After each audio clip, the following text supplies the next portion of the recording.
Hello friends, நம்ம favourite சீரியலில் அடுத்து என்ன சுவாரஸ்யமாக நடக்குதுன்னு பார்க்குறீங்க. இந்த சுடர் இருக்கா இல்லையா, அவன்கிட்ட நம்ம விட்ட சவாலில் எப்படியாச்சும் ஜெயிக்கணும். இந்த மல்லியெல்லாம் நமக்கு ஒரு காம்படிஷனே இல்லை, இவெல்லாம் ஒரு ஆளுன்னு சொல்லிட்டு இவகிட்ட தோற்று போயிட்டோன்னா அதோட அசிங்கம் வேறு எதுவுமே இல்லை. நம்ம இதுக்கு முன்னாடி எப்படி இருந்தோமோ ஏது இருந்தோமோ அதை பற்றி கவலை இல்லை. ஆனால் இப்போ நான் சந்தோஷமாக இருக்கேன், நான் ஒரு பணக்காரியாக இருக்கேன். இந்த பணக்கார இதை நான் அப்படியே மெயின்டைன் பண்ணணும். எத்தனை நாளைக்கு தான் ஒருத்தருக்கு பயந்து நான் ஓடி ஒளியிறது, எத்தனை நாளைக்கு தான் ஒருத்தருக்கு யார் நம்மளை கண்டுபிடிச்சிருவாங்களோன்னு சொல்லிட்டு பயந்து பயந்து வாழ்ந்து அந்த நரக வாழ்க்கை இனிமேலும் நான் வாழ விரும்பலை. இனிமேல் நான் சந்தோஷமாக விஜயோட மனைவியாக இந்த வீட்லேயே செட்டில் ஆக போகிறேன் அப்படின்னு சொல்லிட்டு இவன் ஒரு பக்கம் கற்பனை கனவு கண்டுட்ருக்கா. ஆனால் இன்னொரு பக்கம் அந்த ரவி இருந்துக்கிட்டு ரவின்ற ரகு இருந்துக்கிட்டு என்னடா இது, இத்தனை நாள் நம்ம கூட பிளான் மேலே பிளானை போட்டு திருட்டு மேலே திருட்டை பண்ணி நம்ம தொழிலை பயங்கர மேலே கொண்டு போன நம்ம சுடரு திடீர்னு இந்த தொழிலுக்கு வரமாட்டேன், நான் லைஃப்பில் செட்டில் ஆக போகிறேன் அப்படின்னு சொன்னால் இது என்ன நியாயம்? இவன் என்னைக்கு இருந்தாலும் நம்மளை போட்டு கொடுக்கறதுக்கு அஞ்சவே மாட்டான். இப்படிப்பட்டவளை நம்ம விட்டு வைக்கலாமா? விடவே கூடாது. அதனால் ஒன்று அவன் நம்ம தொழிலுக்கு வரணும், இல்லைன்னா அவள் சாவும். இது ரெண்டில் ஏதாச்சும் ஒன்று தான் நடக்கணும் அப்படின்னு சொல்லிட்டு அவங்க ஆளுங்க கூட ஒரு சின்னதாக மீட்டிங் போடுறாரு. அதில் விடுங்கண்ணே, நம்ம போய் அவங்க எப்படி துரோகம் பண்ணியிருப்பாங்க, இதை சாக்கா வச்சு அடிக்கடி அவங்ககிட்ட பணத்தை கறந்துடலாம் அப்படின்னு சொல்ல, அப்படியெல்லாம் நினைக்காதரா, அவளுக்கு வேலை ஆகிற வெறி மட்டும்தான் நம்மளை கூட வச்சிருப்பா. இல்லைன்னு வச்சுக்கோயேன், நம்மளை கோழி ரக்க மாதிரி கட் பண்ணி தூக்கி போட்டு போயிட்டே இருப்பா. அதுக்கப்புறம் நம்ம காற்றுல பறந்துட்டு திரிய வேண்டியதான், 5க்கும் 10க்கும் அலைஞ்சிக்கிட்டு.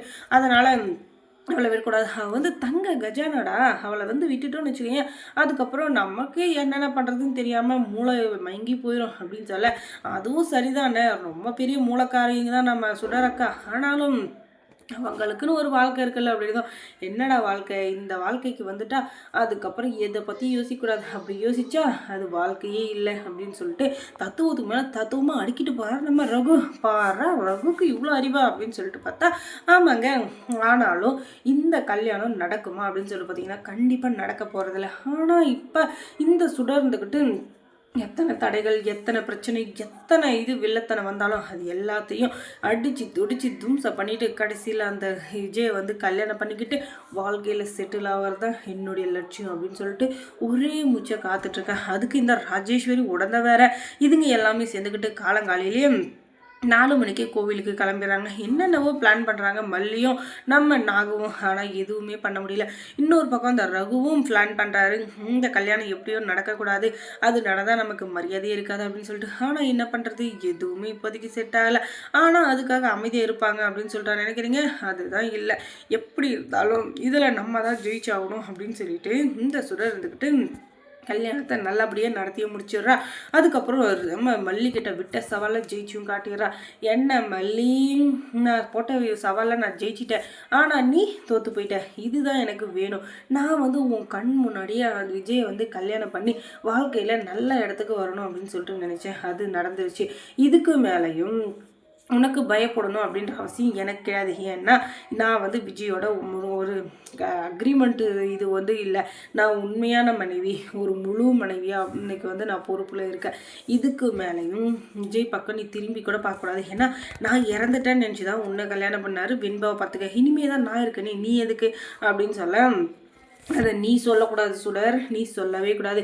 ஏன்னா நீ உண்மையான ரேணுகாவாக இருந்தால் கண்டிப்பாக நானே விட்டு கொடுத்துட்டு என் வாழ்க்கையை பார்த்துட்டு போயிடுவேன். ஆனால் நீ ரேணுகாக்கா இல்லை, நீயே ஒரு டுபாக்கூர்.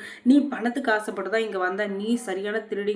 நீ இந்த இடத்துல வாழ்கிறதுக்கு தகுதியும் இல்லை, எந்த ஒரு இதுவும் இல்லை. ஆனால் நீயே இருக்கிறப்போ நான் ஏன் போகணும்? அந்த வார்த்தையை விஜய் சொல்லட்டும், அப்போ நான் கிளம்புறேன் அப்படின்னு சொல்லிட்டு சொல்ல, பொறுமையாக இரு மல்லி, பொறுமையாக இரு. உங்களுக்கு ஃபர்ஸ்ட் நைட் அப்படின்னு ஒன்று நடக்கும் இல்லையா, அதுக்கப்புறம் பாரு பொட்டி பாம்பா அடங்கிற போகிறாரு விஜய். அதுக்கப்புறம் என் பின்னாடியே சுற்றி சுற்றி சுற்றி சுற்றி வரப்போகிறாரு.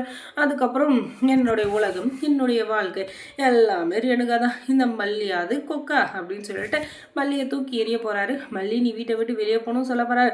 அது ரொம்ப தூரத்தில் இல்லை, கொஞ்சம் பக்கத்தில் தான் இருக்குது. சீக்கிரமாக அது நடக்க தான் போகுது, பார்த்துக்கிட்டே இரு, பாய் பாய் அப்படின்னு சொல்லிட்டு 2 பேரும் வீட்டுக்கு கிளம்பிடுறாங்க. அதுக்கப்புறம் வீட்டுக்கு வந்ததுக்கப்புறம் இந்த கதிரையை சேர்ந்துக்கிட்டு ஏம்மா மல்லி அவங்க 2 பேருக்கும் ஆரத்தி எடுமா, என்னதான் இருந்தாலும் நீ ஆரத்தி எடுத்து வர வைத்தானமா நல்லாயிருக்கும், நீ தான் ரொம்ப நல்ல மனசுக்காரி அப்படி இப்படின்னு சொல்லிட்டு உசுப்பேத்த அங்கே இருக்கிற எல்லாம் ஆமாம் ஆமான்னு ஜெயிஞ்ச தட்ட அதுக்கப்புறம் கல் மனசோட ஆரத்தி எடுத்து அவங்கள உள்ளே வரவேற்கிறாங்க. அதுக்கப்புறம் மல்லி சீரியலில் என்ன சுவாரஸ்யமாக நடந்திருக்கும் நீங்கள் தெரிஞ்சுக்கணுன்னா நம்ம சேனலை சப்ஸ்கிரைப் பண்ணுங்கள்.